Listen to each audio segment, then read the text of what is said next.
성부와 성자와 성령의 이름으로 아멘. 말씀은 바로 내 곁에 있고 내 입에 있고 내 마음에 있다.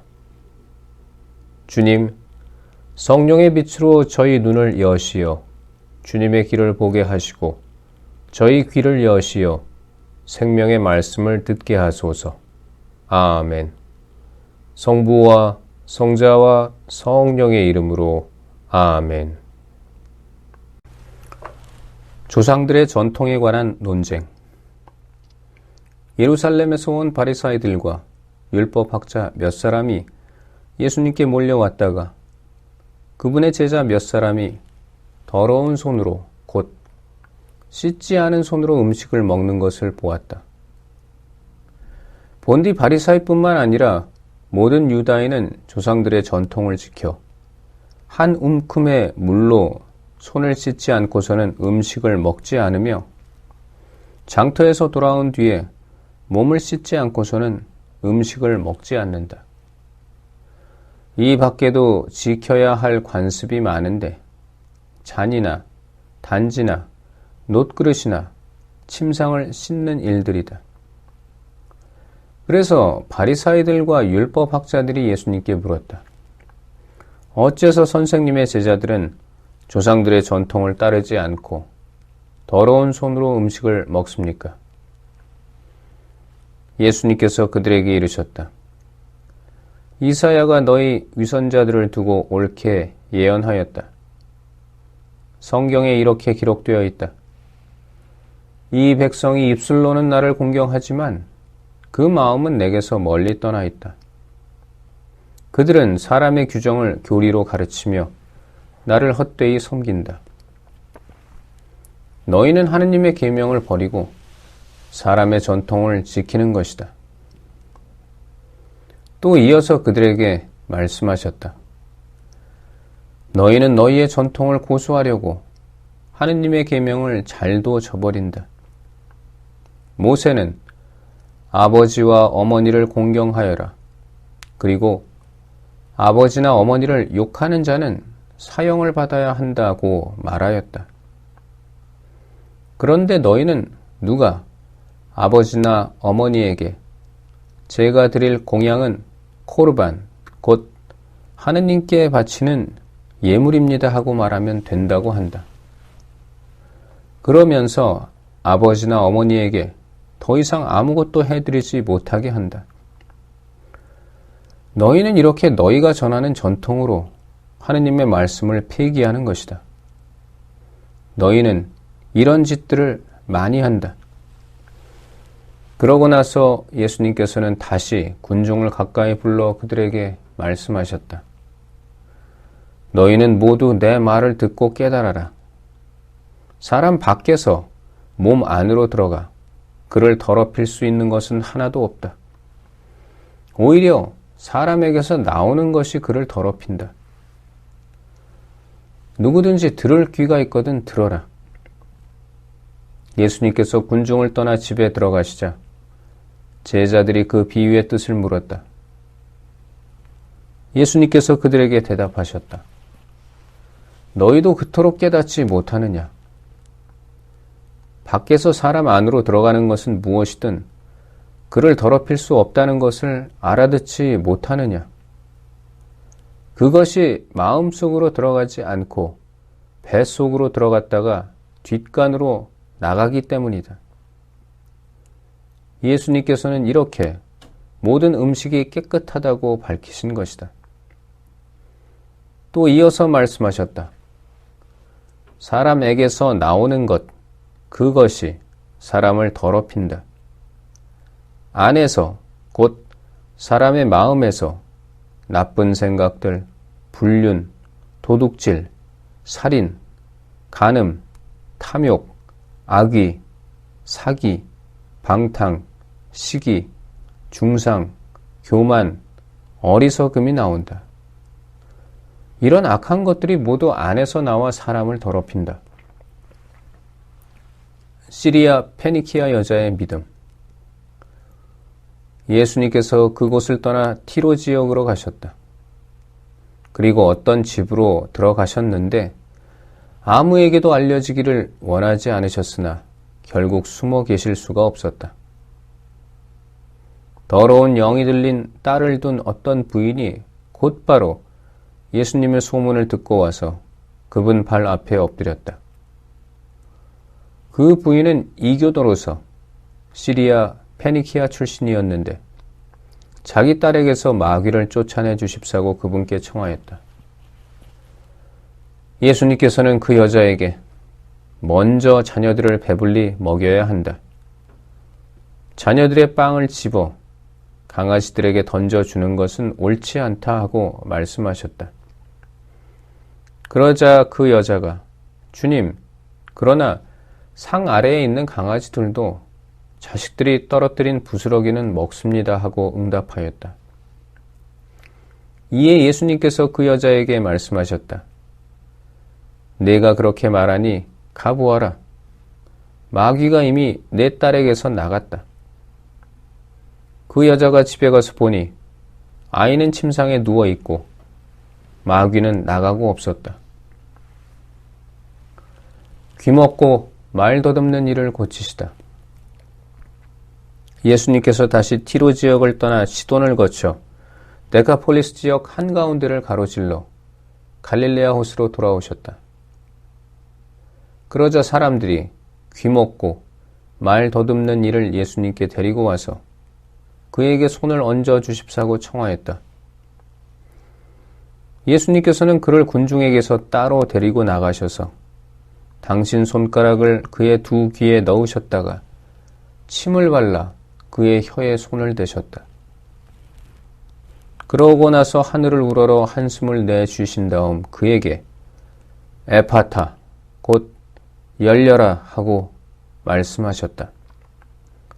그러자 곧바로 그의 귀가 열리고 묶인 혀가 풀려서 말을 제대로 하게 되었다. 예수님께서는 이 일을 아무에게도 말하지 말라고 그들에게 분부하셨다. 그러나 그렇게 분부하실수록 그들은 더욱더 널리 알렸다. 사람들은 더할 나위 없이 놀라서 말하였다. 저분이 하신 일은 모두 훌륭하다. 귀먹은 이들은 듣게 하시고 말 못하는 이들은 말하게 하시는구나. 4,000명을 먹이시다. 그 무렵에 다시 많은 군중이 모여 있었는데 먹을 것이 없었다. 예수님께서 제자들을 가까이 불러 말씀하셨다. 저 군중이 가엾구나. 벌써 사흘 동안이나 내 곁에 머물렀는데 먹을 것이 없으니 말이다. 내가 저들을 굶겨서 집으로 돌려보내면 길에서 쓰러질 것이다. 더구나 저들 가운데에는 먼 데서 온 사람들도 있다. 그러자 제자들이 이 광야에서 누가 어디서 빵을 구해 저 사람들을 배불릴 수 있겠습니까? 하고 대답하였다. 예수님께서 너희에게 빵이 몇 개나 있느냐? 하고 물으시자 그들이 7개 있습니다. 하고 대답하였다.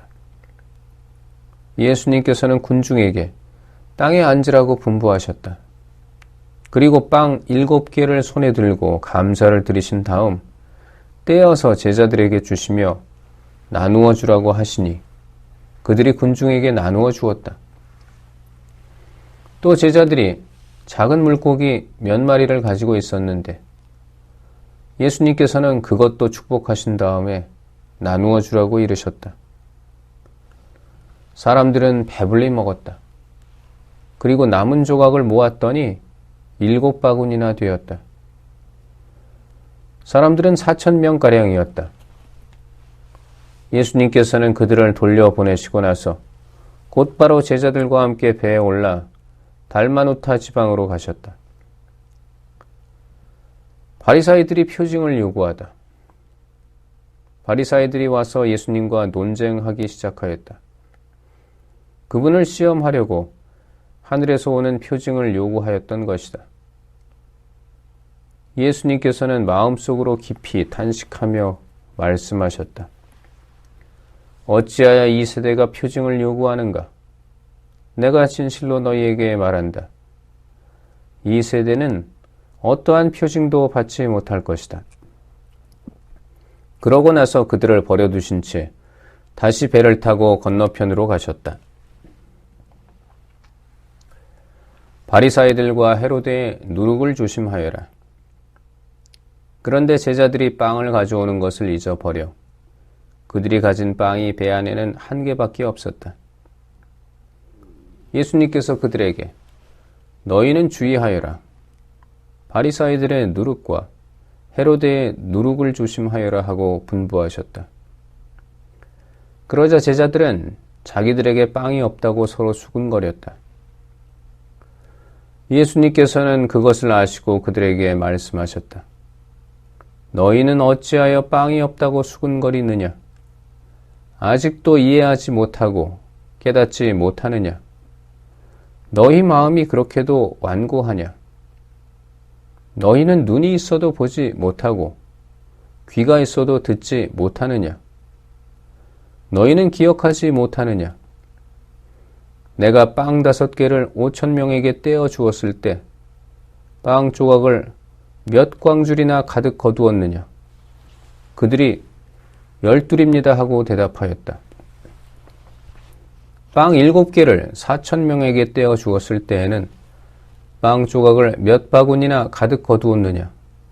그들이 7입니다 하고 대답하자 예수님께서 그들에게 너희는 아직도 깨닫지 못하느냐 하고 말씀하셨다. 벳사이다의 눈먼이를 고치시다. 그들은 벳사이다로 갔다. 그런데 사람들이 눈먼이를 예수님께 데리고 와서는 그에게 손을 대어 주십사고 청하였다. 그분께서는 그 눈먼이의 손을 잡아 마을 밖으로 데리고 나가셔서 그의 두 눈에 침을 바르시고 그에게 손을 얹으신 다음 무엇이 보이느냐 하고 물으셨다. 그는 앞을 쳐다보며 사람들이 보입니다. 그런데 걸어다니는 나무처럼 보입니다 하고 대답하였다. 그분께서 다시 그의 두 눈에 손을 얹으시니 그가 똑똑히 보게 되었다. 그는 시력이 회복되어 모든 것을 뚜렷이 보게 된 것이다. 예수님께서는 그를 집으로 보내시면서 저 마을로는 들어가지 마라 하고 말씀하셨다. 베드로가 예수님을 그리스도라고 고백하다. 예수님께서 제자들과 함께 카이사리아 필리피 근처 마을을 향하여 길을 떠나셨다. 그리고 길에서 제자들에게 사람들이 나를 누구라고 하느냐 하고 물으셨다. 제자들이 대답하였다. 세례자 요한이라고 합니다. 그러나 어떤 이들은 엘리야라 하고 또 어떤 이들은 예언자 가운데 한 분이라고 합니다. 예수님께서 다시 그러면 너희는 나를 누구라고 하느냐 하고 물으시자 베드로가 스승님은 그리스도이십니다 하고 대답하였다. 그러자 예수님께서는 제자들에게 당신에 관하여 아무에게도 말하지 말라고 엄중히 이르셨다. 순환과 부활을 처음으로 예고하시다. 예수님께서는 그 뒤에 사람의 아들이 반드시 많은 고난을 겪으시고 원로들과 수석사제들과 율법학자들에게 배척을 받아 죽임을 당하셨다가 사흘 만에 다시 살아나셔야 한다는 것을 제자들에게 가르치기 시작하셨다. 예수님께서는 이 말씀을 명백히 하셨다. 그러자 베드로가 예수님을 꼭 붙들고 반박하기 시작하였다. 그러나 예수님께서는 돌아서서 제자들을 보신 다음 베드로에게 사탄아, 내게서 물러가라. 너는 하느님의 일은 생각하지 않고 사람의 일만 생각하는구나 하며 꾸짖으셨다. 예수님을 어떻게 따라야 하는가? 예수님께서 제자들과 함께 군중을 가까이 부르시고 그들에게 말씀하셨다. 누구든지 내 뒤를 따르려면 자신을 버리고 제 십자가를 지고 나를 따라야 한다. 정녕 자기 목숨을 구하려는 사람은 목숨을 잃을 것이고 나와 복음 때문에 목숨을 잃는 사람은 목숨을 구할 것이다. 사람이 온 세상을 얻고도 제 목숨을 잃으면 무슨 소용이 있느냐? 사람이 제 목숨을 무엇과 바꿀 수 있겠느냐? 절개 없고 죄 많은 이 세대에서 누구든지 나와 내 말을 부끄럽게 여기면 사람의 아들도 아버지의 영광에 쌓여 거룩한 천사들과 함께 올 때에 그를 부끄럽게 여길 것이다. 성부와 성자와 성령의 이름으로 아멘. 말씀은 내 발의 등불이요 나의 길에 빛이옵니다. 주님, 저희가 성경을 생명의 말씀으로 믿고 기도하며 살고 선포하게 하시어 언제나 성령 안에서 평화와 기쁨을 누리게 하소서. 아멘. 성부와 성자와 성령의 이름으로 아멘.